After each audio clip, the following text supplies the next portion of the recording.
बोकारो से बड़ी खबर आ रही है। 5 बच्चियों की तबीयत बिगड़ गई है। जंगली फल खाने से इन बच्चियों की तबीयत बिगड़ गई है और सभी को अस्पताल में इलाज के लिए भर्ती कराया गया है। खेल खेल में इन्होंने जंगली फल खा लिया था और उसके बाद उल्टी और बेचैनी की शिकायत हुई और उसके बाद इन्हें अस्पताल में भर्ती कराया गया। फुलवारी टोला की ये घटना बताई जा रही है, जहां पर जंगली फल खाने से बच्चियां बीमार हो गई और हमारे संवाददाता मृत्युंजय इस खबर पर ज्यादा जानकारी के साथ जुड़ गए हैं। मृत्युंजय, कैसी तबीयत है अब बच्चियों की? देखिए, मैं बता दूं कि बच्चियों की स्थिति अभी जो है वो सामान्य है। चिकित्सक उनका इलाज कर रहे हैं और जिस प्रकार से बच्चियों की मां ने बताया है कि घर के सामने ही कुछ झाड़ी उगा हुआ था, उसी में कुछ फल आया हुआ था। हालांकि घर वाले जो है इनको इस तरह के फलों को खाने से मना कर रहे थे, लेकिन बच्चियां खाकर भाग गई। उसके बाद जब उसकी घर में गई और तबीयत बिगड़ने लगी, उसके बाद सभी को अनुमंडलीय अस्पताल बेरमो में भर्ती कराया गया। हम कह सकते हैं कि जिस प्रकार से बरसाती मौसम में फल आते हैं, ऐसे में लोगों को सावधानी बरतनी चाहिए और जो अगल बगल में जो भी पेड़ उग रहे हैं ऐसे, उनको काट के हटाना चाहिए, क्योंकि बच्चियों को ये समझ में नहीं आया कि ये फल क्या है, नए फल है। ऐसे में हम कह सकते हैं कि जो एक बड़ी घटना हुई टली और बच्चे जो है भी सामान्य स्थिति में है। जी, बहुत बहुत शुक्रिया मृत्युंजय आपका इस जानकारी के लिए। तो बरसात का मौसम आ गया है और सतर्क रहने की जरूरत है, जैसा कि हमने बोकारो में देखा कि बच्चियों की जंगली फल खाने से तबीयत खराब हो गई है। और देखिए, गढ़वा से बड़ी खबर है, जहां कांडी प्रखंड में कथित रूप से गलत इंजेक्शन लगाने से एक बच्ची और एक नवविवाहिता की मौत हो गई है और उसके बाद प्रशासन भी सख्त हो गया है। मामले की जांच के लिए डीसी खुद मौके पर पहुंचे और संबंधित दवा दुकान का निरीक्षण किया। डीसी ने पुलिस को आरोपी डॉक्टर और दुकान संचालक के खिलाफ त्वरित कार्रवाई कर गिरफ्तारी सुनिश्चित करने को कहा है। प्रशासन ने स्वास्थ्य सेवाओं में लापरवाही पर सख्त कार्रवाई की चेतावनी भी दी है।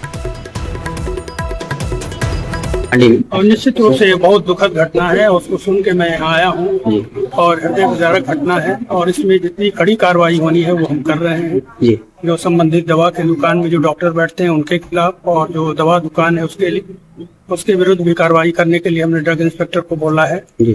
और साथ ही जो मृतक के आश्रित हैं, बच्ची थी, माँ है, उनको जहाँ तक हो सके सामाजिक सहायता के तहत आवश्यक सुविधाएं प्रदान की जाएगी और जो इसमें दोषी हैं सख्त कार्रवाई करने का निर्देश। खबर रांची से है, जहां महिला हिंसा, दुष्कर्म जैसे मामलों को लेकर रांची के ग्रामीण एसपी ने ग्रामीण क्षेत्र के थानेदारों की क्लास लगाई है और मामले की गंभीरता से त्वरित जांच के निर्देश भी दिए हैं। वहीं इसके साथ ही उन्होंने इस तरह के मामलों में अनुसंधान पर विशेष फोकस रखने का भी निर्देश दिया है, ताकि आरोपियों को सजा दिलाई जा सके। इसके साथ ही ग्रामीण इलाके के थाने में पेंडिंग केसेस के डिस्पोजल जल्द सुनिश्चित करने का भी निर्देश उन्होंने दिया है, ताकि लोगों को जल्द से जल्द न्याय मिल सके। मामले की जानकारी देते हुए ग्रामीण एसपी ने बताया कि इन संवेदनशील विषयों के साथ ही जन जन तक पहुंचाने का निर्देश भी थाना प्रभारियों को दिया गया है, ताकि नशे पर पूर्ण रूप से अंकुश लग सके। सबसे इम्पोर्टेंट चीज इस माह में है वो है मादक पदार्थ से संबंधित जागरूकता अभियान। उसको लेकर भी संबंधित दिशा निर्देश दिए गए हैं। जितने भी संबंधित डीएसपीज हैं, सर्कल इंस्पेक्टर्स हैं, थाना प्रभारी हैं, उन्हें बोला गया है कि जितने भी एजुकेशनल इंस्टीट्यूशंस हैं, स्कूल्स हैं, कॉलेजेस हैं, जहाँ पे बच्चे रहते हैं, वहाँ पर जाकर जागरूकता अभियान चलाएं एनडीपीएस से संबंधित और वहाँ के बच्चों को बताएं कि अगर कोई भी व्यक्ति किसी भी नशे की चपेट में आता है तो वो क्या क्या कदम उठा सकता है। धनबाद में कृषि विभाग ने किसानों के हितों की रक्षा के लिए बड़ी कार्रवाई की है। विभाग ने बलियापुर क्षेत्र की एक दुकान को सील कर दिया है। जांच में बिना वैध लाइसेंस के उर्वरक, बीज और कीटनाशक बेचने और इसके साथ ही काला बाजारी की भी आशंका सामने आई है। जिला कृषि पदाधिकारी अभिषेक कुमार के नेतृत्व में यह कार्रवाई की गई, जिसके तहत 24 घंटे के भीतर दुकान संचालक को जवाब देने का निर्देश दिया गया है। विभाग ने नियमों का उल्लंघन करने वालों के खिलाफ सख्त कार्रवाई करने की बात कही है। सिर्फ इतना है कि इनका जो न्यू दीपक बीज भंडार है, इनके प्रतिष्ठान में अवैध रूप से जो कीटनाशी हैं वो बड़ी मात्रा में पाया गया है, जबकि इनके पास अनुज्ञप्ति नहीं था। इनके बार बार कहा गया कि आप अपना अनुज्ञप्ति प्रेषित करें, परंतु किसी भी प्रकार से अपनी अनुज्ञप्ति प्रेषित नहीं कर पाए। साथ ही साथ बीज और खाद में कुछ अनियमितताएं भी पाई गई हैं। तो उस व्यवस्था को देखते हुए उन दो चीज़ों में इनको स्पष्टीकरण, और चूंकि अवैध रूप से ह्यूज अमाउंट में पेस्टिसाइड है जो कि जहर है और एक्ट के अंतर्गत प्रोहिबिटेड है, तो इसलिए उसको जब्ती करते हुए इस दुकान को सील किया जा रहा है। जमशेदपुर में एसआईआर प्रक्रिया में छूटे हुए मतदाताओं की मैपिंग करने के लिए विशेष अभियान चलाया जा रहा है। इसी को लेकर जिला उपायुक्त ने जागरूकता रथ को हरी झंडी दिखाकर रवाना किया है। जागरूकता रथ मतदाताओं को एसआईआर 2026 से संबंधित जागरूक करेगा और उपायुक्त ने लोगों से अपील की है कि सभी मतदाता अपने मतदान केंद्र या फिर बीएलओ से संपर्क करके 13 जून तक अपनी मैपिंग सुनिश्चित करें। ये प्रारंभ होने वाला है, ये 30/6 से शुरू होगा, जिसका फाइनल पब्लिकेशन 7 अक्टूबर को होगा। इसमें लोगों को ये मौका दिया जा रहा है कि अगर मतदाता सूची में उनका नाम नहीं है, नाम जुड़वा सकते हैं।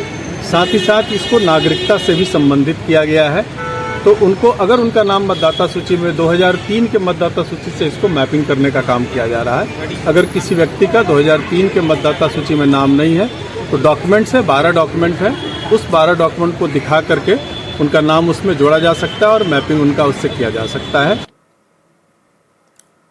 खबर धनबाद से है, जहां के बरवा अड्डा थाना क्षेत्र के रहने वाले युवक की मुंबई में करंट लगने से मौत हो गई है। मृतक विकास कुमार मुंबई में बिजली मिस्त्री का काम करता था और काम करने के दौरान ही वो करंट की चपेट में आ गया और गंभीर रूप से घायल हो गया, जिसके बाद उसके साथियों ने परिजनों को मौत की सूचना दी। घटना के बाद गांव में परिजनों का रो रो कर बुरा हाल है।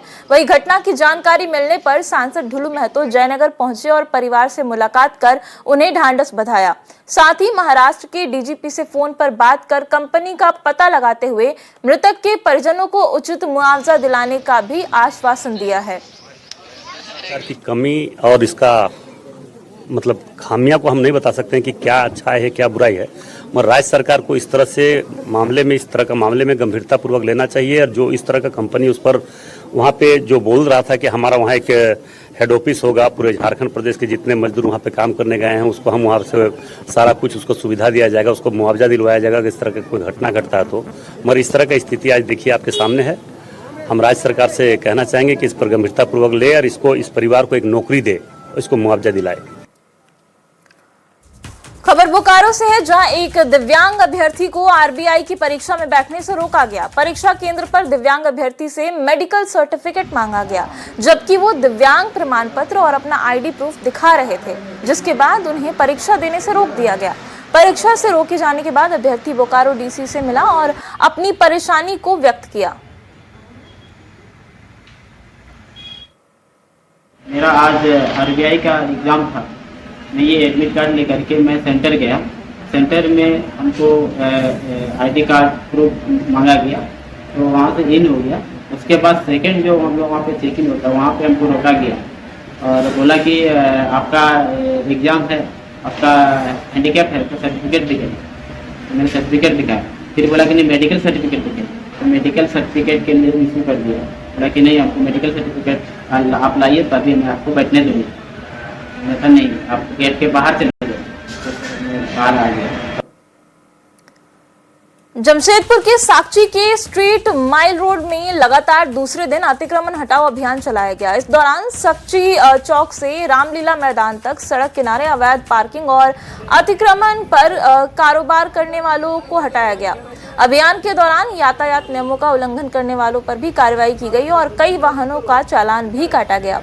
डीएसपी यातायात नीरज पाठक ने कहा कि सड़क को अतिक्रमण मुक्त और यातायात सुगम बनाने के लिए ये अभियान आगे भी जारी रहेगा।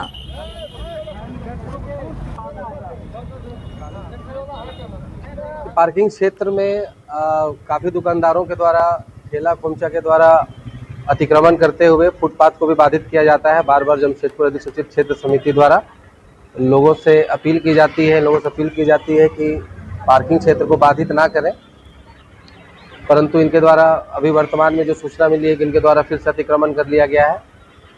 तो इससे संबंधित उपायुक्त महोदय से निर्देश मिलने के उपरांत हम लोग इस कार्रवाई को आगे बढ़ा रहे हैं। पहले हम लोगों ने एक बार घूम के पहले अनाउंसमेंट कर दिया, लोगों को जागरूक कर दिया, दोबारा पकड़े जा रहे हैं तो फिर हम लोग फाइन कर रहे हैं और आगे की कार्रवाई कर रहे हैं। शिकायत बन रहा था कि रोज लोग रोड पे पार्किंग कर देते हैं, तो यहाँ के लोगों का शिकायत था, उसी शिकायत के निवारण के लिए हम लोग लगे हुए हैं।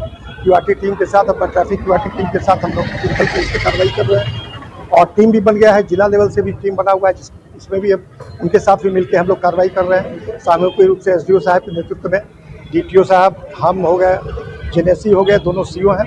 उस समय पर कल शाम में भी चला था, समय पर वो भी चल रहा है। अभी जेनेसी भी अनाउंस कर रहा है, वो लोग भी कार्रवाई कर रहे हैं, हम लोग भी सब साथ में मिलकर कार्रवाई कर रहे हैं। जमशेदपुर के काकू गांव में प्रस्तावित स्टोन क्रशर और खनन परियोजना को लेकर ग्रामीणों के बीच मतभेद सामने आया है। एक पक्ष पर्यावरण और जनजीवन पर असर की चिंता जताते हुए परियोजना का विरोध कर रहा है, जबकि दूसरे पक्ष ने उद्योग के समर्थन में प्रशासन को ज्ञापन सौंपा है। उद्योग समर्थक ग्रामीणों का कहना है कि इससे रोजगार के अवसर बढ़ेंगे, पलायन रुकेगा और क्षेत्र का विकास होगा।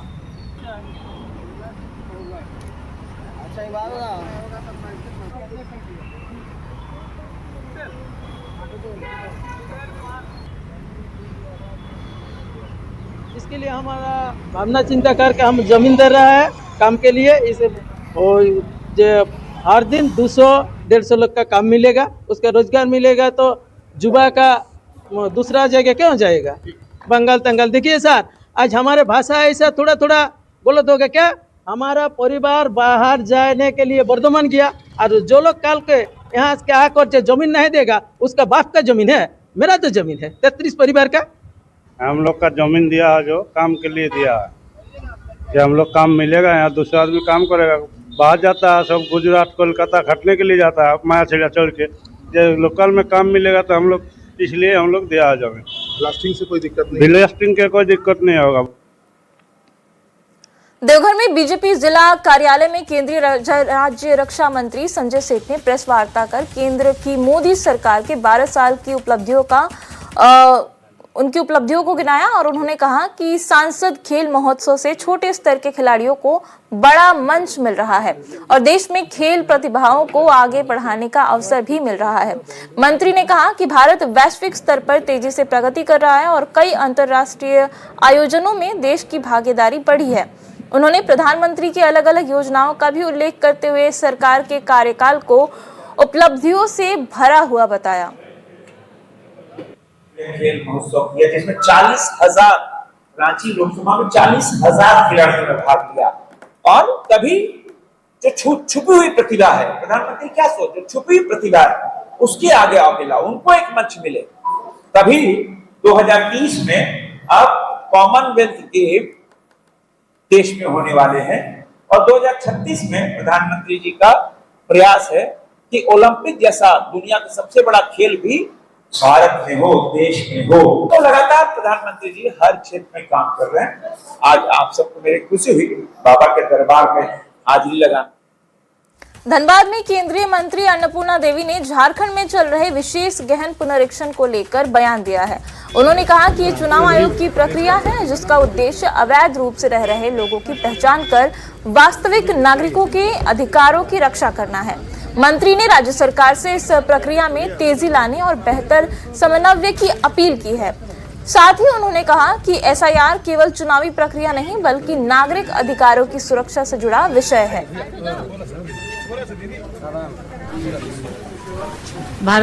भारत सरकार ने बल्कि चुनाव निर्वाचन आयोग की ओर से ये तय किया गया था और निश्चित रूप से एसआईआर एक समयबद्ध तरीके से, चरणबद्ध तरीके से ये होना है और पूरे देश के अंदर होना है इसकी मैपिंग। जो लोग अवैध रूप से यहाँ पे काबिज हैं और इसका हम लोग फ़ायदा भी देखें, चाहे बिहार चुनाव की बात करें, पश्चिम बंगाल चुनाव की बात करें और निश्चित रूप से झारखंड में भी हो रहा है। तो झारखंड में भी चुनाव आयोग के ओर से निर्धारित तिथि तय की गई है। झारखंड की स्वास्थ्य सेवाओं को डिजिटल तकनीक से जोड़ने की दिशा में राज्य सरकार ने बड़ा कदम उठाया है। विशेष चिकित्सा सुविधाओं को ग्रामीण और दूर दराज के इलाकों तक पहुंचाने के उद्देश्य से रांची सदर अस्पताल को टेली एसएनसीयू और ई संजीवनी हब सेंटर के रूप में विकसित किया जाएगा। स्वास्थ्य विभाग के अपर मुख्य सचिव अजय कुमार सिंह ने इस प्रक्रिया को शुरू करने के निर्देश देते हुए सप्ताह के भीतर विस्तृत प्रस्ताव मांगा है। रांची सदर अस्पताल में टेली रेडियोलॉजी और टेली आईसीयू सेवाओं की सफलता के बाद अब नवजात शिशुओं की गहन चिकित्सा और सेवाओं को ऑनलाइन स्वास्थ्य परामर्श को भी डिजिटल प्लेटफॉर्म से जोड़ा जाएगा। इस पहल से राज्य के अलग अलग जिलों के SNCU यूनिट्स सीधे रांची से जुड़ेंगे और विशेषज्ञ डॉक्टर गंभीर नवजात शिशुओं की ऑनलाइन निगरानी के साथ आवश्यक चिकित्सीय सलाह भी उपलब्ध करा सकेंगे। टेली ICU हम लोग इसको एक्सपैंड करें, अगले 1 वर्षों में सभी जिलों में मेडिकल कॉलेजेस में इसको एक्सपैंड करें और यदि रांची छोड़ करके और धनबाद जमशेदपुर छोड़ करके अन्य जिलों में प्राइवेट हॉस्पिटल्स भी यदि टेली ICU से जुड़ना चाहते हैं तो हम लोग उनको जोड़ें। उस डिपार्टमेंट के लिए हम लोग को मुस्कान अवार्ड भी मिला है और सरकार ने उस ये से टेली SNCU का प्रावधान रखा है। उसका ये हुआ कि जहाँ जहाँ पूरे राज्य में पेडियाट्रिक्स डिपार्टमेंट काम नहीं कर रहा है वहाँ से टेली SNCU से हम लोग जो भी बच्चे होंगे उसको हम लोग सलाह देंगे। बच्चों से संबंधित बीमारियाँ जो भी होंगी वो हम लोग यहाँ से टेली SNCU के माध्यम से ये हब होगा। रांची एयरपोर्ट पर 15 जून को यात्री सुविधा दिवस मनाया जाएगा और इस अवसर पर यात्रियों का तिलक फूल और पारंपरिक नृत्य गीत के साथ स्वागत किया जाएगा ताकि उन्हें विशेष अनुभव मिल सके। वहीं रांची से वाराणसी, अयोध्या और रायपुर, गुवाहाटी के लिए नई उड़ान सेवाएं भी शुरू करने की तैयारी चल रही है। एयरपोर्ट प्रबंधन के मुताबिक पिछले 1 दशक में रांची एयरपोर्ट पर यात्रियों की संख्या में उल्लेखनीय वृद्धि हुई है। के पूर्व में जो है वो गोवा, देवघर और लखनऊ के साथ भी रह चुकी है, बट वर्तमान में अभी ये कनेक्टिविटी जो है वो अभी नहीं है। लेकिन प्रयास हमारा ये है कि कुछ नई कनेक्टिविटी अभी जुड़े, इसके प्रयास हैं। इसकी खबरें आप देखते भी रहे होंगे, बट उसका बैकग्राउंड में प्रयास चल रहा है। क्या है सर, कहाँ पर? ये एक वाराणसी है, अयोध्या है और ये उत्तर पूर्वी क्षेत्र को जोड़ने के लिए अगर गुवाहाटी बोले या फिर और स्टेशन से, तो इनका भी प्रयास चल रहा है। आज के सिम्फर ऑडिटोरियम में पुस्तकालय से समाज तक एक पहल कार्यक्रम का आयोजन किया गया है, जिसमें उपायुक्त आदित्य रंजन ने जिले में 10 स्मार्ट लाइब्रेरी और 1 डिजिटल लाइब्रेरी बनाने की घोषणा की है। कार्यक्रम में छात्रों को किताबों से जुड़ने और पुस्तकालयों का अधिक उपयोग करने का संदेश दिया गया। अधिकारियों ने बताया कि लाइब्रेरी आधुनिक सुविधाओं से लैस होंगी ताकि विद्यार्थियों को बेहतर अध्ययन वातावरण मिल सके। ये बच्चों के साथ एक इंटरेक्टिव सेशन था और पुस्तकालय से समाज तक जो मास्टर सोबरन मांझी जी के याद में हम लोग अच्छे से कर रहे हैं, उसमें सभी बच्चों को बताया गया कि लाइब्रेरी का क्या इंपॉर्टेंस है। हमारा स्टेट लाइब्रेरी बहुत अच्छा चल रहा है, उसकी जो आवर्स हैं उसको बढ़ाने का डिमांड बच्चों ने किया, वो हम लोग कोशिश करेंगे। और साथ ही साथ पूरे डिस्ट्रिक्ट में 10 लाइब्रेरी हम लोग ट्राई कर रहे हैं बनाने का। मास्टर सोबरन मांझी जी के नाम पे ही कोशिश करेंगे उसको रखने का। ये जो पुस्तकालय जो आज का कार्यक्रम हुआ, जिसमें पुस्तकों का महत्व और पुस्तकालय का महत्व और वहाँ पर उपलब्ध जो रिसोर्सेस है उनका महत्व, क्योंकि ये जो युवा छात्र हैं या युवा शक्ति हैं देश के और हमारे प्रदेश के, उन्हें एक दिशा दिखाना बहुत ज़रूरी है, एक सही दिशा जहाँ वो अपना योगदान दे सकें और सकारात्मक योगदान दे सकें अपने राज्य का, अपने ज़िले का और अपने देश का भविष्य में, देश के उन्नति में जहाँ योगदान